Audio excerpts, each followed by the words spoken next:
selamat siang. Assalamualaikum warahmatullahi wabarakatuh, teman-teman. Kita berjumpa lagi untuk modul Nusantara 4. Kayaknya beberapa harus ada yang saya jadikan co-host ya. Kalau jaringan saya tiba-tiba jelek, saya bisa bisa minta tolong teman-teman ya. Ini co-host. Ini Mas Yuda, ada siapa lagi nih? Mbak Erna, jaringannya bagus nggak? Ini saya jadikan co-host juga ya. Oke, 2 orang saya jadikan co-host ya. Baik, hari ini teman-teman kita akan berbicara tentang sejarah Kota Malang gitu ya. Dari yang mulai kontemporer sampai yang awal-awal Malang itu kemudian adalah ibu kota dari kerajaan Singhasari ya, Singhasari tulisannya. Jadi kalau teman-teman datang ke Malang di 5 km ke arah Batu itu ada yang namanya Hotel Singhasari gitu ya. Itu juga mengadopsi dari kerajaan Singhasari. Nah, saya akan putarkan video dulu. Baik. Tolong kalau ada yang masuk di admit ya. Mas Yuda. Ya Bu, sudah sementara saya. Oke, baik. Saya akan share screen. Teman-teman yang baru masuk, saya nanti juga akan cerita bagaimana sedikit sejarah tentang Singhasari, khususnya terkait affair-nya Ken Arok dan Ken Dedes yang akhirnya melahirkan raja-raja di Jawa gitu ya, dan Bali karena berkerabat. Bentar, kita simak dulu yang ini dulu. Termasuk mengapa keramik Ginonya itu warnanya biru gitu ya. Dan ada satu wilayah di Malang itu namanya Telogomas, itu tinggalan dari raja yang sangat pejuang keseruan, gak pernah ragu.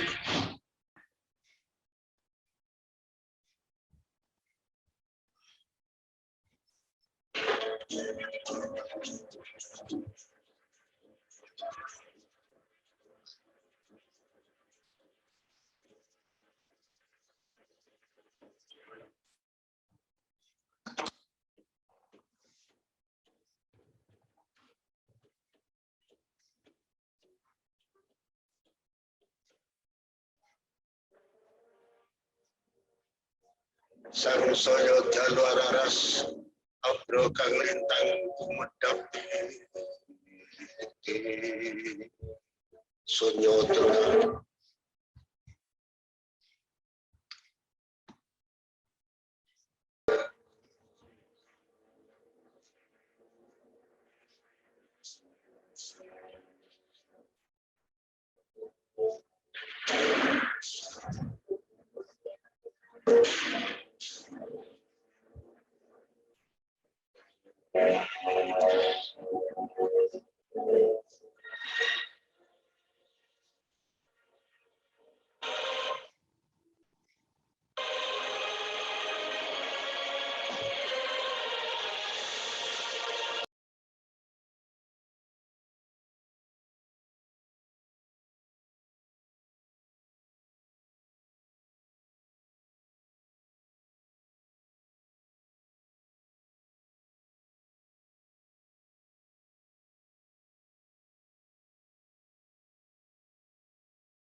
Rabas care. Ininya Bu Ambar, sinyalnya lagi jelek banget di sini.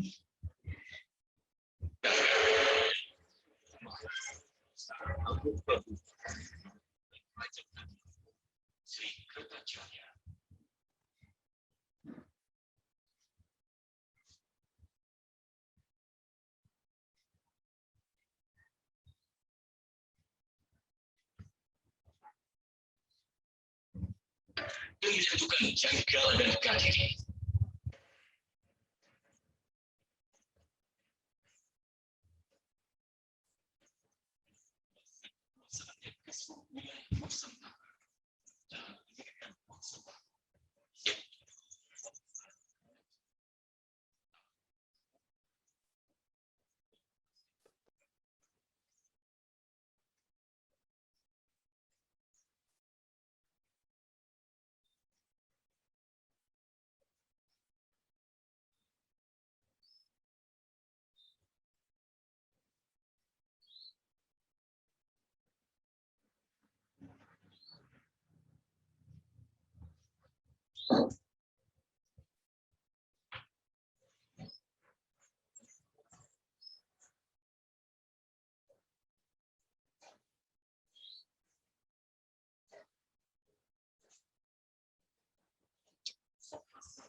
Jayawardhana Wijaya tahun 1293 hutan besar dan melakukan penyerangan ke Kediri, memanfaatkan kedatangan tentara Mongol yang akan menghukum raja.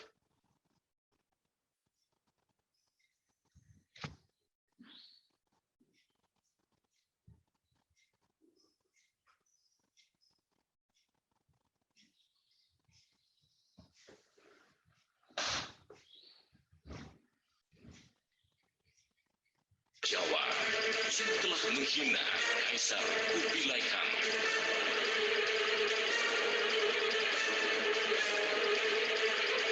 Pasukan Raden Wijaya dan tentara Mongol akhirnya dapat mengalahkan Kediri, dan kemudian Raden Wijaya pada tanggal 12 November 1293 mendirikan kerajaan Majapahit sebagai penerus dinasti Rajasa Singhasari. Perumusan konsep yang diciptakan sejak kerajaan Majapahit oleh Pujangga Emputan Tular dalam Kakawin Purgasanta atau Sutasoma dan masih dipakai di negara Indonesia sampai sekarang adalah Bhinneka Tunggal Ika.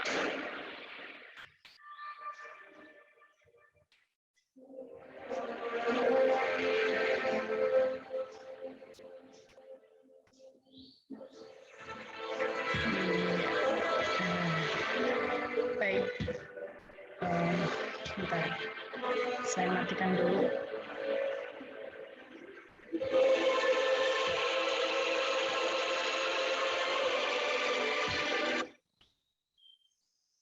Teman-teman bisa melihat ya bagaimana sejarah panjang Malang itu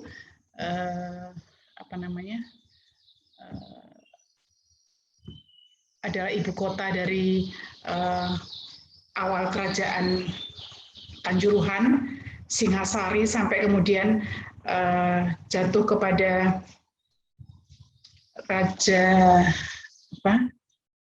Wijaya yang akhirnya mendirikan kerajaan besar Majapahit.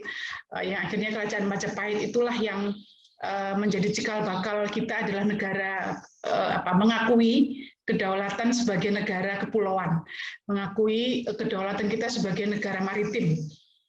Jadi kalau kita dulu selalu mengatakan bahwa Selat Sunda memisahkan Pulau Jawa dan Pulau Sumatera, Selat Bali memisahkan Pulau Jawa dan Pulau Bali, itu sebetulnya dari konsep Majapahit ya, itu adalah sejatinya laut itu menyatukan, tidak memisahkan kita gitu ya, tapi justru laut itu menyatukan. Jadi konsep negara maritim itu sudah dimulai sejak zaman Majapahit.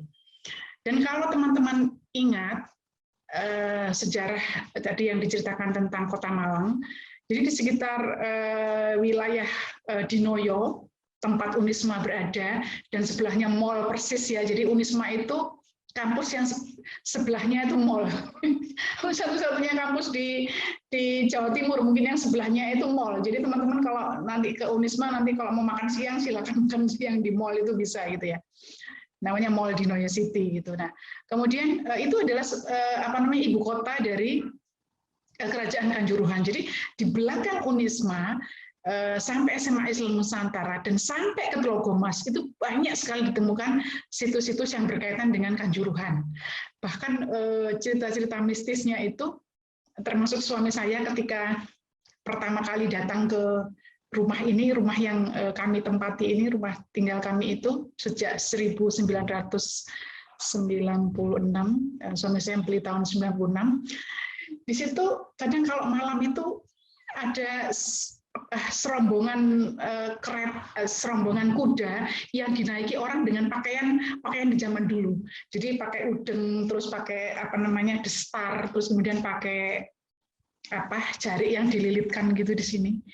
Itu sering penampakan seperti itu. Jadi hantunya pun ternyata kalau itu kita sebut sebagai hantu ya, hantunya pun tematik gitu ya, menyesuaikan dengan kondisi di sekitar Dinoyo yang menjadi petilasan kerajaan besar gitu ya. Nah, tadi disebut-sebut nama Kendedes ya. Kendedes ini adalah salah satu perempuan istimewa ya dalam sejarah Nusantara gitu ya. Karena dia yang melahirkan ibu raja-raja Jawa gitu ya. Karena seorang perempuan yang akhirnya bisa melahirkan raja-raja yang berkuasa itu pasti seorang perempuan yang istimewa. Maka disebut dalam kitab bahwa Kendedes itu Nareswari ya, perempuan utama gitu ya. Nah, maka di usia belasan tahun, jadi di kampung asalnya Kendedes ini namanya Panawidian. Sekarang disebut sebagai Kampung Polowijen. Dan sampai sekarang masih ada kampungnya. Di situ juga ada sumur tempat di mana Kendedes mencari air, termasuk padepokan di mana ayahnya itu adalah seorang Brahmana ya, pemimpin agama gitu yang sangat dihormati. Jadi di usia belasan tahun, bayangkan dia sudah bisa membaca lontar, sudah bisa membaca ayat-ayat suci yang dituliskan dalam lontar. Artinya dia kan perempuan istimewa, perempuan yang melek literasi, perempuan yang pandai, perempuan yang cerdas, karena di masa itu tidak banyak orang yang kemudian bisa membaca kitab suci. Nah, akhirnya sebetulnya saya juga tidak rela gitu kalau Kendedes itu hanya disebut penampakan fisiknya yang cantik, yang cakep gitu ya. Tapi dia juga punya sesuatu intelektualitas yang tinggi sampai akhirnya namanya itu ya namanya sebagai kembang desa gitu ya, kembang wilayah waktu itu sampai kemana-mana, sampai ke Akuwu yang dikuasai oleh Tunggul Ametung. Dia kemudian diculik, dilarikan gitu ya, dan kemudian dia akhirnya dikawini oleh Tunggul Ametung. Nah, ketika Tunggul Ametung itu dirasa kekuasaannya sewenang-wenang, akhirnya kan ada banyak sekali wilayah-wilayah di bawah Akuwu kekuasaannya si Tunggul Ametung.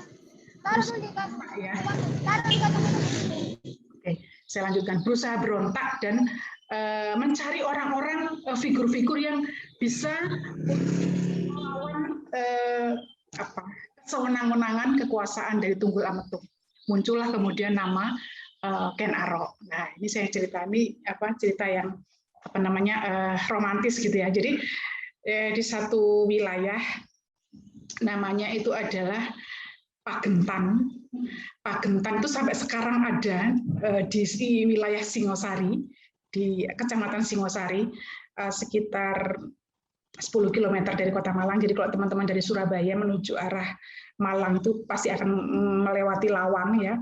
Lawang tuh view-nya sangat bagus kalau dari teman-teman lihat dari tol ya, tol Pandaan ke Malang itu sangat bagus, tempatnya tinggi gitu ya, teman-teman bisa melihat sekeliling itu pemandangannya bagus ya, karena Malang itu dikelilingi sampai 5 gunung tadi itu ya, mulai Welirang, Bromo, Arjuno, Kawi gitu ya. Dan akhirnya mengapa dinamakan Lawang itu pintu masuk gitu ya, Lawang itu pintu masuk wilayah kerajaan. Kemudian juga sampai ke Singosari.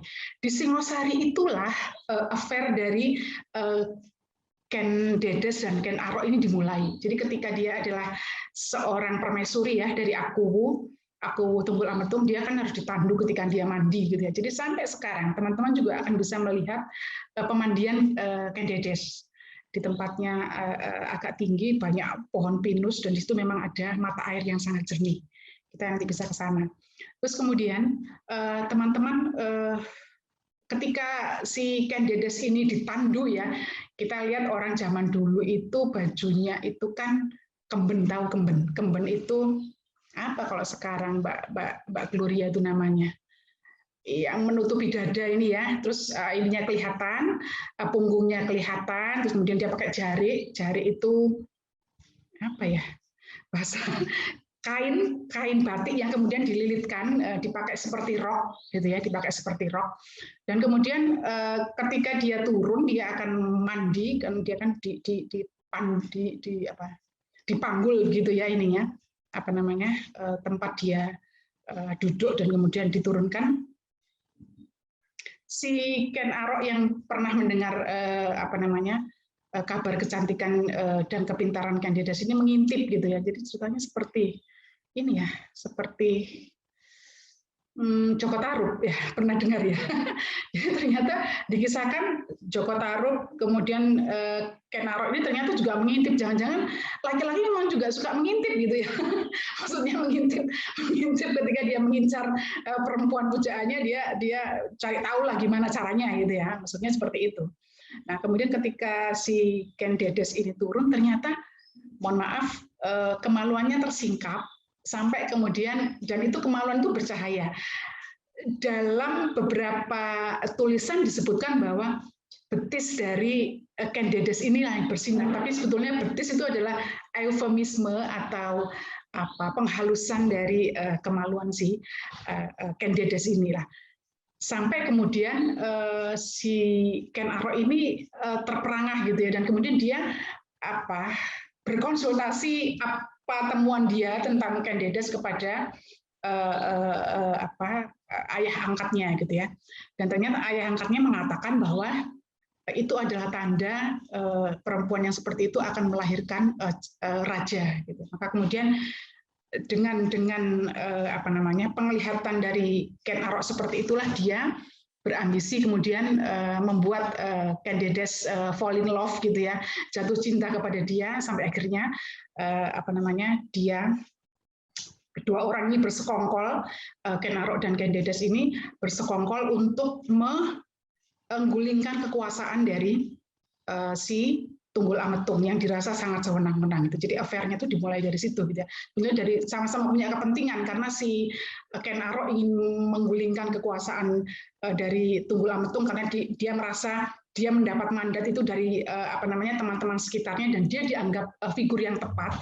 Sementara Ken Dedes ingin melepaskan diri dari cengkraman Tunggul Ametung karena dia kan dipaksa untuk mengawini Tunggul Ametung. Akhirnya mereka akhirnya berkolaborasi gitu sampai akhirnya menemui Empu Gandring.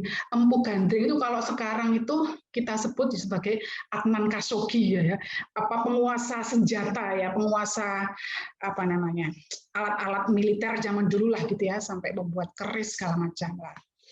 Dari situlah kemudian Ken Arok dan Ken Dedes sekongkol untuk kemudian memesan senjata yang disebut sebagai keris itu untuk akhirnya membunuh si Tunggul Ametung. Dan membunuhnya ini bukan Ken Arok sendiri yang pakai tangan dia sendiri, tapi dia pakai tangan yang namanya Kebo Ijo. Lah, inilah yang kemudian menjadi dasar dari Pramudia Anantatur menulis Arok Dedes, salah satu karya Pramudia Anantatur yang sangat terkenal untuk menyihir secara halus tragedi 65. Kita tahu di tanggal 30 September pasti selalu bermunculan kembali wacana-wacana tentang penumpasan PKI segala macam, tapi kita tahu dari sejarah bahwa ternyata tidak sehitam itu, tidak seputih itu ya. Jadi ada wilayah abu-abu yang kemudian sangat dimungkinkan untuk dimaknai ulang karena memang ada banyak sekali kepentingannya di tragedi 65 itu. Nah, singkat cerita, kemudian akhirnya Kebo Ijo lah ini yang kemudian membunuh si Tunggul Ametung atas suruhan Ken Arok dan Ken Dedes. Nah, dari situlah akhirnya kekuasaan Tunggul Ametung berakhir dan kemudian Ken Arok lah yang kemudian berkuasa melahirkan Sri Rajasa tadi yang mendirikan kerajaan turunannya Singosari, dan akhirnya seterusnya kemudian Ken Dedes ini menjadi ibu dari raja-raja Jawa. Jadi kalau ditanya moral of the story-nya apa gitu ya. Jadi kalau saya boleh menafsirkan, sebetulnya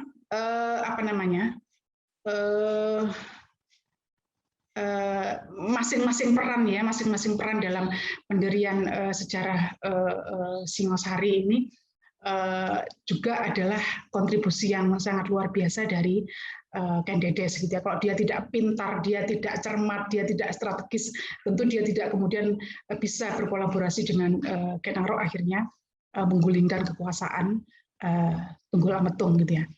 Nah, kemudian di wilayah sekitar Unisma itu sekitar tidak sampai 1 kilometer, mungkin 800 meter gitu ya, dari Unisma itu ada namanya kampung, itu namanya Kampung Keramik Dinoyo. Dari situlah cikal bakal Ken Dedes itu menanamkan pengaruhnya di bidang perkeramikan. Nah, mengapa kemudian keramik Dinoyo itu warnanya biru, dominan biru? Karena dia membawa ingatan tentang tanah leluhurnya, yaitu Tiongkok, dengan di guji-guji. Gujinya di awal itu memang berwarna biru, sama seperti guji-guji keramik-keramik yang kita dapati dari dari Tiongkok sana. Kemudian akhirnya itulah kemudian yang menjadi semacam ingatan kolektif, ya, ingatan bersama yang akhirnya menjadikan biru itu adalah warna kebangsaan dari Persatuan Sepak Bola Arema, dan kemudian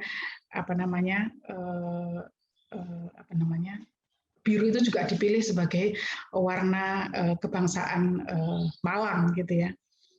Dan kemudian kalau Anda lihat logo dari pemerintah logo dari Kota Malang ya, bukan logo dari pemerintah Kota Malang, logo Kota Malang itu ada singanya. Itu mirip seperti, kalau saya melihat seperti apa ya?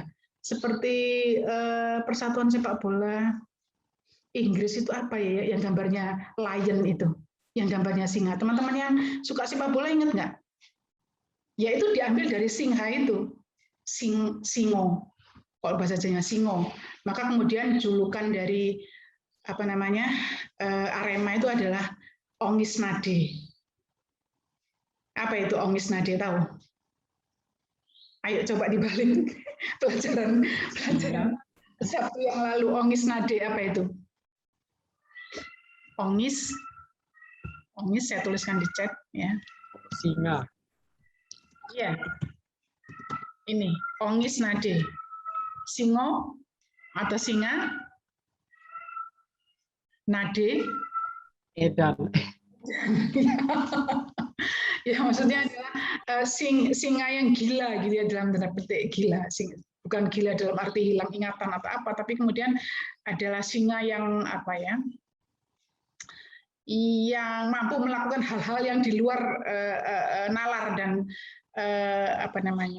istimewa gitu ya, namanya Ongis Nade. Jadi itulah sekilas tentang Kota Malang, termasuk mengapa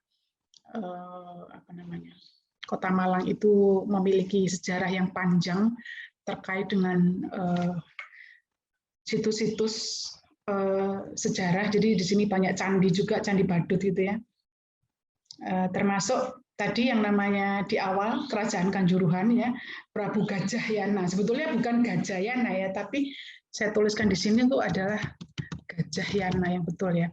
Orang-orang dulu itu kan sama seperti orang-orang Indian, kalau Anda lihat, selalu menamakan nama-nama anaknya itu dengan apa yang ada di sekelilingnya. Jadi misalnya seperti Phoenix gitu ya, kalau orang-orang Indian ya, ini namanya Gajayana. Ya gajah, artinya gajah gitu ya. Nah, di sekitar 1 kilometer dari Unisma, dari Dinoyo itu ada wilayah namanya Telogomas. Dan nama itu memiliki toponimi yang memang di sekitar itu adalah telaganya Telaga Emas. Dikisahkan waktu itu di zaman Kerajaan Kanjuruhan, negaranya makmur, saking makmurnya sampai kaya raya. Lah, Prabu Gajayana itu punya istana untuk menerima para tamu-tamu atau duta-duta besar lah dari negara-negara lain. Tempatnya itu terapung, di bawahnya ini telaga. Telogo itu artinya telaga ya, telaga lah. Dia selalu menjamu tamunya itu dengan piring yang berlapis emas. Ketika selesai menjamu tamunya, dia membuang piring itu di telaga. Jadi sebetulnya ini bukan contoh yang baik ya, karena dia meninggalkan sampah di situ ya. Akhirnya memang pernah suatu waktu ditemukan piring-piring yang memang berlapis emas, dan itu tinggalan dari kerajaan Kanjuruhan dari Prabu Gajayana gitu ya. Terus kemudian apa lagi? Prabu Gajayana itulah yang kemudian punya kebiasaannya ketika dia harus woro-woro, harus menyampaikan kebijakan kerajaannya, dia kemudian melakukan yang namanya, dikisahkan ada prasasti namanya Pabanyole gitu ya. Ini yang cerita almarhum Gus Dur ya. Kebetulan suami saya itu jadi anak angkatnya adiknya Gus Dur yang Rakil ya, Gus Hasim Wahid almarhum juga. Jadi ada namanya prasasti Pabanyole. Jadi dari kata banyol, banyol itu kan lelucon, gurauan ya, humor gitu ya, menghasilkan humor lah. Dari situlah kemudian ketika dia menyampaikan woro-woro kepada rakyatnya itu sangat egaliter, tidak ada formalitas, tidak ada hierarki yang kemudian membuat dirinya itu jauh dari rakyatnya. Jadi inilah yang kemudian menjadi sikap egalitarisme, inilah kemudian menjadi sikap masyarakat Malang dan sekitarnya yang lebih memilih konsep egaliter, tidak seperti Keraton Solo, Keraton Jogja yang sangat yang sangat hierarkis gitu ya. Jadi kalau kita jalan harus jongkok gitu ya, harus istilahnya saya kok lupa, harus tubuh dia kalau jalan, tubuh rakyat jelatanya tidak boleh setinggi raja. Ketika raja duduk, tubuhnya itu tidak boleh, orang yang akan menghadap kepada raja itu tubuhnya tidak boleh setinggi raja yang sedang jumeneng atau yang sedang duduk di singgasananya. Itu sangat membedakan kerajaan-kerajaan di Malang dengan cikal bakalnya ya, maksud saya cikal bakalnya. Perkara nanti kemudian itu jadi kerajaan Mataram yang lebih lebih feodal, itu tidak terjadi di era Prabu Gajayana ini. Jadi dia menerapkan egalitarianisme kepada saat dia memerintah, saat dia berkuasa. Kita juga ingatkan Ratu Sima itu juga tidak pandang bulu ketika dia berkuasa, ketika anaknya terbukti mencuri, dia kan potong tangan gitu ya, meskipun itu anaknya sendiri. Jadi artinya di masa itu sebetulnya yang namanya demokrasi, yang namanya egalitarisme itu sudah ada, dan itu muncul di Malang. Terus kemudian kita lihat juga terkait kerajaan Majapahit yang akhirnya di masa kerajaan Majapahit itulah muncul semboyan yang hari ini mengikat kita bersama, yang dalam kitab Sota Soma yang dinamakan Bhinneka Tunggal Ika. Nah, itu teman-teman yang bisa saya kisahkan, yang saya ceritakan. Nanti teman-teman kalau ada kesempatan ke Malang, mari kita jejaki tempat affair-nya Ken Dedes dan Ken Arok gitu ya, karena masih ada sampai sekarang. Teman-teman bisa jejaki, termasuk prasasti Lekapura. Mengapa kemudian Malang itu sangat identik dengan banyak perguruan tinggi ya, banyak perguruan tinggi di luar Jogja, banyak perguruan tinggi, karena memang Lekapura itu kalau kita maknai sekarang itu adalah literasi, kota literasi. Jadi kota yang sangat literat, karena orang-orangnya berpendidikan, bukan berarti semua kuliah, tidak, tapi di zaman dulu itu kan karena itu adalah wilayah kerajaan, maka kemudian orangnya sangat well educated, dan menuntut ilmu itu adalah bagian dari sikap dan keseharian mereka. Termasuk kalau teman-teman lihat di tiap tahun sebetulnya di Kota Malang itu ada yang namanya sedekah bumi. Jadi tiap kelurahan di wilayah Dinoyo, di wilayah Telogomas itu selalu punya event, yang event itu akhirnya menutup jalan. Dan saya sebagai pendatang, karena saya asal Surabaya, itu kadang juga pusing, ini kenapa kok orang gampang menutup jalan, dan mereka harus melakukan perayaan sedekah bumi, dan itu seperti show off gitu ya, seperti pamer pamer eksistensi dirinya. Dan ini sangat berbeda dengan teman-teman di wilayah Kedung Kandang yang sangat jauh dari pusat kerajaan. Ini menunjukkan bahwa wilayah Telogomas, Ketawang Gede, Dinoyo itu adalah wilayah-wilayah kerajaan yang memang orangnya itu suka tampil gitu ya. Orangnya itu suka tampil. Dan ini semacam pengetahuan awal teman-teman kalau nanti berkesempatan ke Malang dan bisa mengetahui psikologisnya teman-teman di Kota Malang. Saya pikir itu. Silakan kalau ada balikan atau ada tambahan dari Mas Mukti. Mungkin Mas Mukti sudah gabung. Ya, Bu, sudah. Asli Arema ya? Arema ini. Saya asli Pasuruan sebelahnya. Jadi mungkin berdasarkan cerita dari Bu Ambar, bisa dikatakan bahwa Malang adalah titik peradabannya. Jika di Jawa Tengah, Jogja itu adalah pusatnya Nusantara, berarti titik peradabannya itu dari Malang. Karena raja-raja Majapahit kan berasalnya dari Raja Singosari. Dan ada versi lain yang menyatakan bahwa cerita Kenarok dan Kendedes itu sudah banyak manipulasi dari pihak Belanda kan. Kalau katanya Pak Agus itu almarhum Romo Agus Sunyoto bahwa sebenarnya tidak sejahat itulah Ken Dedes dan Ken Arok, agar meruntuhkan kepercayaan orang-orang Jawa pada zaman itu agar tidak mempercayai kerajaan-kerajaan di Nusantara. Jadi itu ada campur tangan Belanda. Kalau katanya Romo Agus Sunyoto, salah satu budayawan Kota Malang,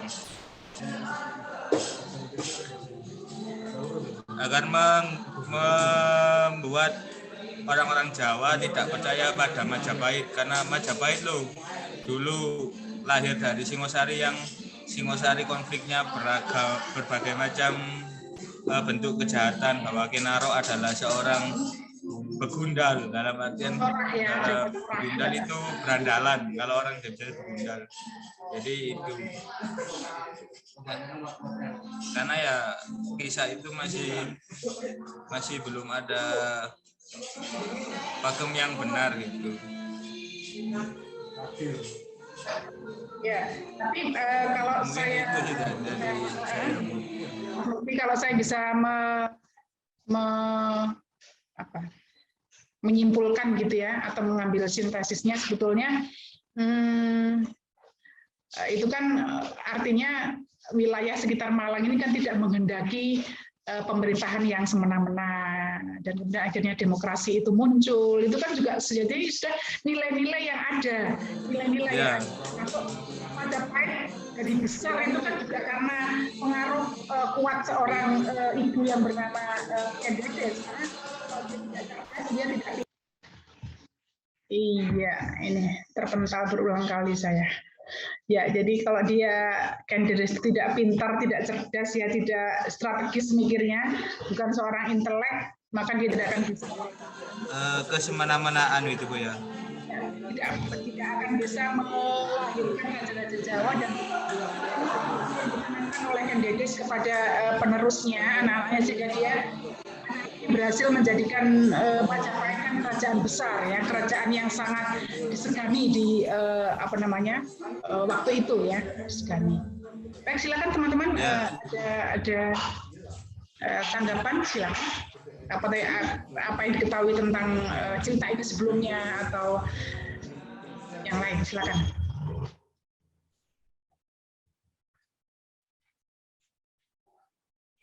Saya, Bu. Ya, silakan Mas Yuda. Sebentar, Mas Mukti, setelah tanggapan dari teman-teman, kita bisa mengumumkan ya pemenangnya ya, pemenang kompetisi video kemarin. Oke, silakan Mas Yuda.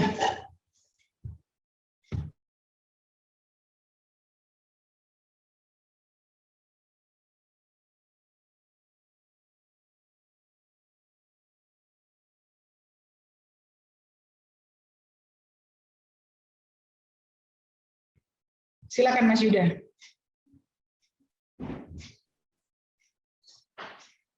Kan saya lihat logo Kota Malang. Nah, di bawahnya itu ada semboyan, tulisannya itu Malang Kucecwara atau bacanya kayak gimana? Itu maksudnya artinya apa ya? Malang Kucecwara ya.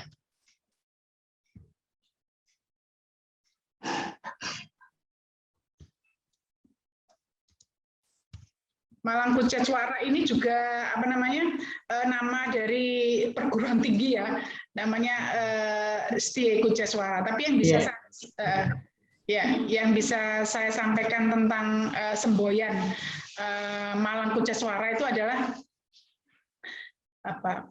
Mala itu molo menghilangkan segala sesuatu yang kotor, kepalsuan atau kebatilan. Itu adalah semangat dari Malang Kucecwara, yang apa Angkucecwara, Angkuca itu meruntuhkan molo, meruntuhkan segala kebatilan, meruntuhkan segala kepalsuan, meruntuhkan segala yang tidak baik. Jadi saya pikir itu mungkin apa namanya diambil dari ketika apa namanya kekuasaan dari aku si Tunggul Ametung ini yang semena-mena akhirnya menjadi apa namanya semboyan Malang Kucecwara gitu ya. Ya sudah jelas sekali di situ melihat ada Malang Kucecwara. Dari bahasa Sanskerta ya itu ya. Dari bahasa Sanskerta. Itu diambil dari ternyata ada prasasti Kedu itu di dekat Singosari tahun 908. Jadi di masa kekuasaan Singosari ya, sebelum Kanjuruhan. Mala artinya segala sesuatu yang kotor, angkuca atau angkuc itu artinya membinasakan, menghanguskan, menghancurkan.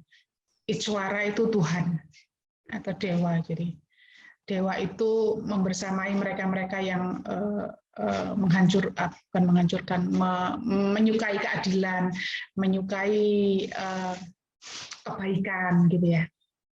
Gitu Mas Yuda. Silakan Mas Mukti ada tambahan. Ya mungkin itu Malang Kucecwara artinya penolakan terhadap kebatilan. Nah, kayaknya kalau orang-orang Malang kan lebih banyak perlawanan itu ya, bahkan gelombang sampai gelombang perlawanan Omnibus Law ya salah satu yang terbesar ya di Malang. Ya, silakan ada komentar dari teman-teman yang lain. Saya Bu. Ya, silakan Sam Nobel.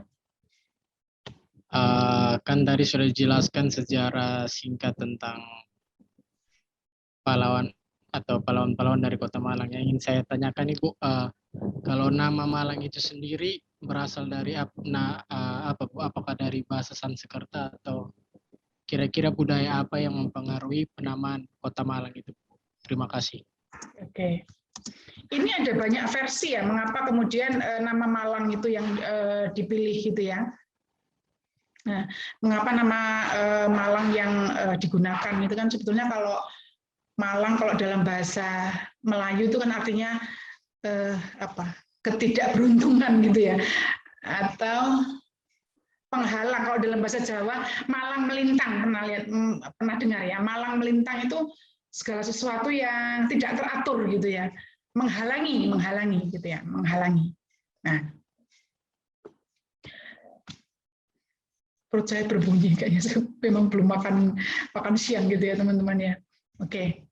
Jadi kalau nama Malang itu kan apa namanya? Ada yang mengatakan Malang Kucecwara gitu ya. Tuhan membantu menaklukkan yang batil. Nah, kemudian itu dijadikan nama yang disematkan setelah nama Malang gitu ya. Nah, kemudian dimulai dari zaman ketika pasukan Tumenggung Alap-alap gitu ya, yang menyerbu melewati daerah Ngantang itu wilayah Kabupaten Malang yang kalau teman-teman akan ke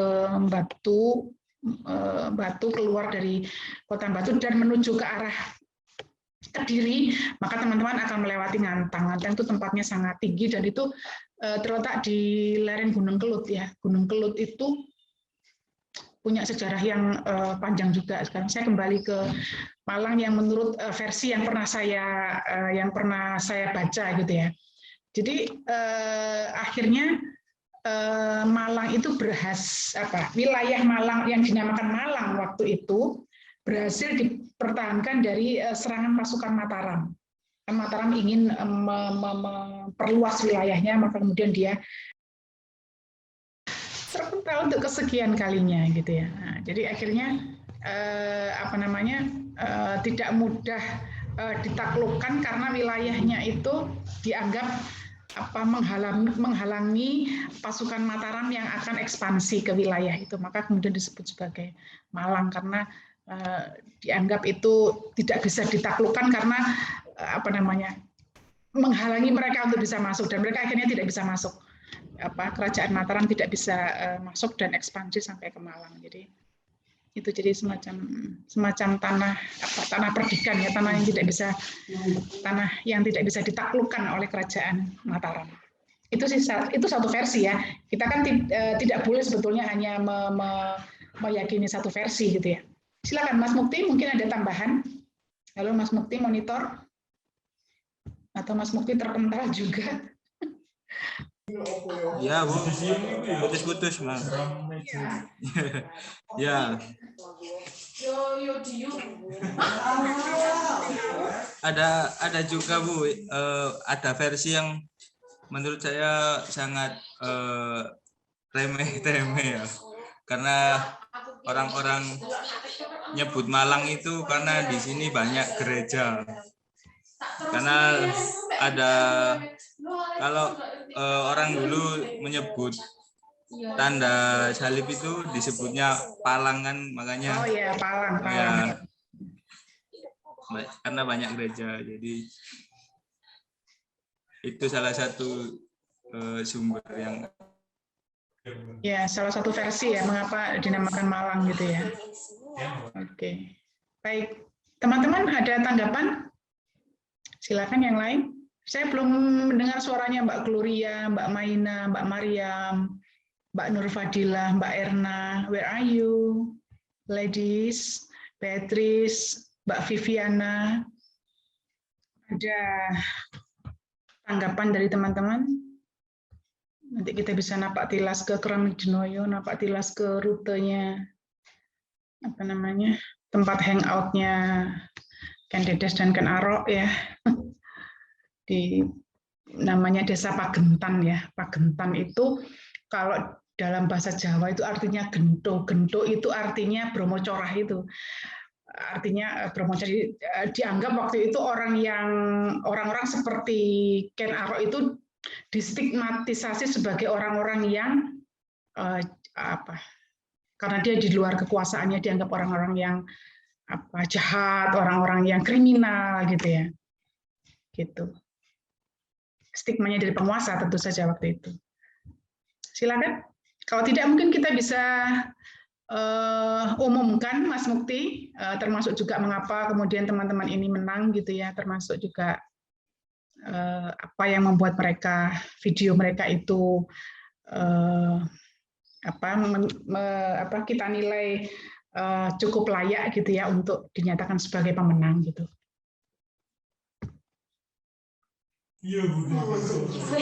Baik. Ini kalau saya sudah berunding dengan Bu Ambar bahwa ada dua pemenang yang dari video kemarin, yaitu yang pertama Sam Nobel dan Sam Yuda.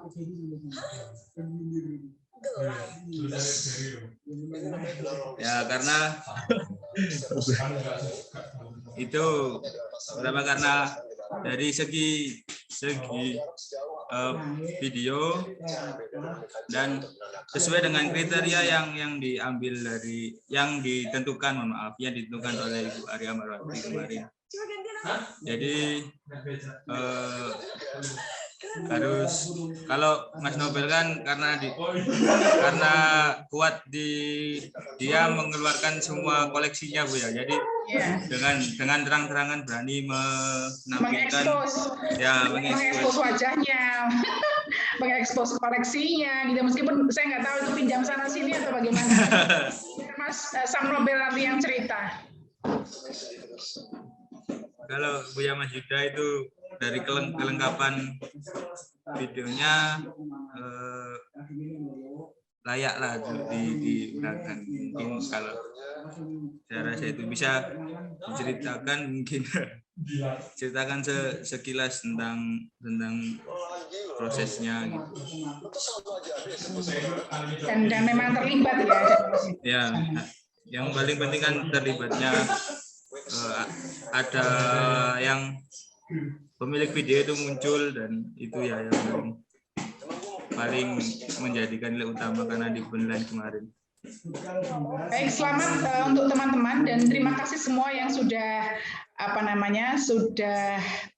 ikut sebagai bagian dari tugas, dan ini bonus saja saya pikir.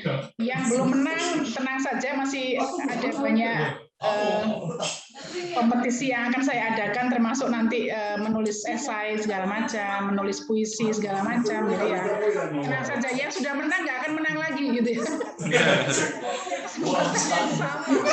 Ya. Seperti itu ya. Ya. Oke, sebentar. Saya akan menjadikan Mas Mukti. Oh ini sebentar, silakan kita minta tanggapan sebelum Mas Nobel dan Mas Yuda menyampaikan responnya. Silakan teman-teman yang lain. Halo teman-teman.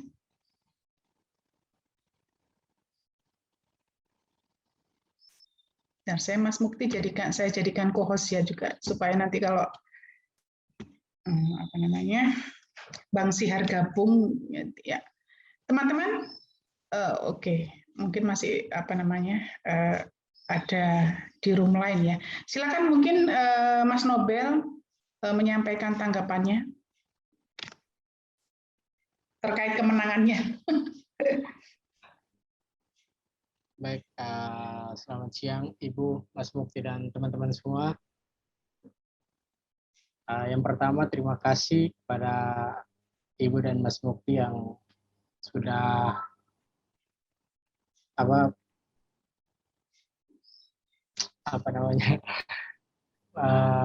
memilih saya sebagai salah satu pemenangnya. Terima kasih. Mungkin saya cerita sedikit. Kisah di balik pembuatan video saya. Yang pertama itu kain-kainnya itu kebetulan salah satu keluarga saya itu punya koleksi tenun-tenun itu, Bu. Jadi saya pinjam sebagai salah satu bahan untuk pembuatan video. Terus kalau tenunan yang saya pakai itu punya saya sendiri, dikasih orang tua. Terus proses pembuatannya juga itu, Bu, kayaknya itu mepet H-1 untuk kayak udah deadline, Bu. Jadi kayak jam 7-nya udah presentasi, baru saya buat di antara jam 2 sampai jam 3. Jadi kayak tidak ada ekspektasi sama sekali kalau saya bisa jadi salah satu yang menang. Jadi ya bersyukur aja, Bu. Baik.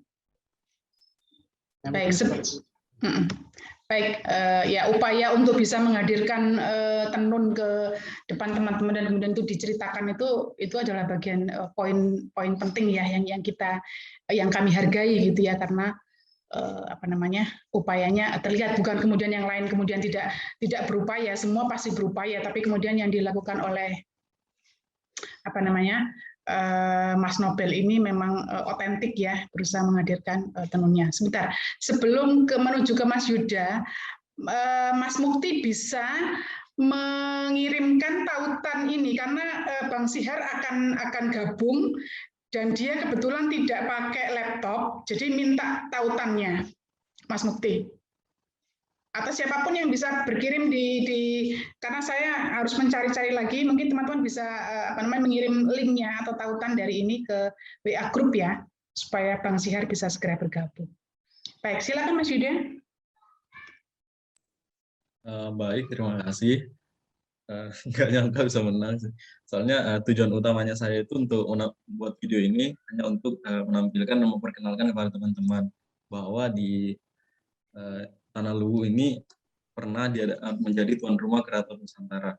Nah, saya kan bercerita sedikit juga mengenai proses pembuatan videonya, di mana di dalam video ini saya menjelaskan menggunakan bahasa Bugis yang disertai dengan translate-nya ada di bawah, di mana dalam proses rekaman suaranya itu sangat-sangat berlangsung lama karena banyak suara sumbang yang menjadi pengganggu. Begitu. Susah sih untuk record suara ini. Nah, selanjutnya video ini tuh dibuat selama 1 minggu, tag gambarnya itu diambil selama 1 minggu selama kegiatan Festival Keraton Nusantara ini, di mana terdiri di tag gambarnya itu diambil dari 4 wilayah yang berbeda di Tanah Luwu, karena para festivalnya itu dipusatkan di 4 wilayah di Tanah Luwu yang jaraknya itu ratusan kilo. Jadi kita full yang 1 minggu itu kita full untuk mengambil tag gambar itu. Jadi memang sedemikian rupa menarik dan intinya bisa memperkenalkan pada teman-teman seperti itu. Baik.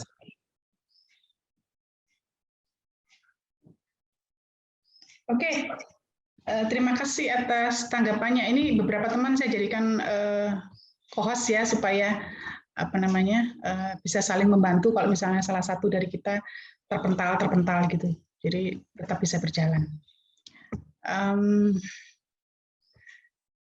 Teman-teman silakan yang lain, saya tidak ingin yang lain hanya jadi penonton loh ya, karena ini panggung ini milik kita bersama. Silakan Mbak Erna, Mbak Beatrice, Mas Giovano, terus kemudian Mas Given, silakan.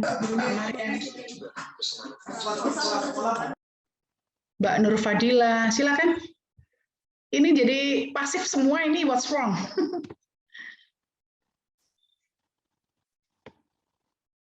Have I done something wrong to you? Guys, please speak up. Ayo. Ini sambil menunggu Mas Bang Zihar gabung. Bentar saya telepon dulu. Baik, Mas Mukti, bisa mengulas video-video teman-teman yang lain bagaimana? Mas Mukti? Ya, mungkin dua ini adalah yang terbaik dari semua yang baik ya. Kalau menurut saya kawan-kawan ini dalam segi pengambilan video kan sudah bagus dari Angel dan lain-lain. Dan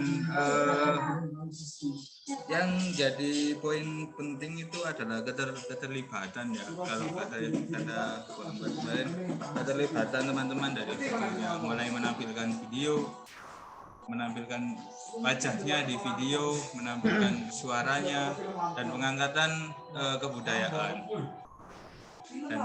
Dan dari mereka berdua, kalau Mas Yuda kuat di penjelasan dengan bahasa daerah dan pembuatan subtitle itu, saya rasa bagi editor itu adalah beban ya, subtitle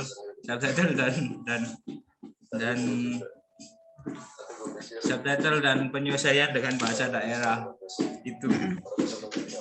Baik, kalau video teman-teman yang lain bagaimana, Mas Mukti? Kalau yang lain-lain, saya rasa sudah bagus, sudah mulai menampilkan videonya.